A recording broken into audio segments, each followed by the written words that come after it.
Tak ingin dipikir macam-macam, Ayu Ting Ting pun langsung klarifikasi soal videonya dengan Andre Taulany yang viral di media sosial.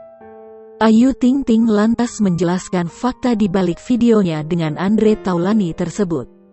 Tak hanya itu, mantan kekasih Adit Jayusman ini juga sempat mengungkap sikap asli Andre Taulany kepadanya.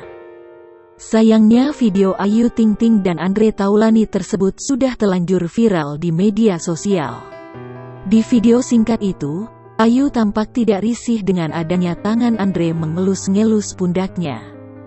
Ayu dengan santai hanya bermain ponsel seraya tangan Andre mengelus-ngelus pundak sang biduan. Dicap negatif usai videonya dengan Andre Taulany viral, Ayu Ting Ting pun santai.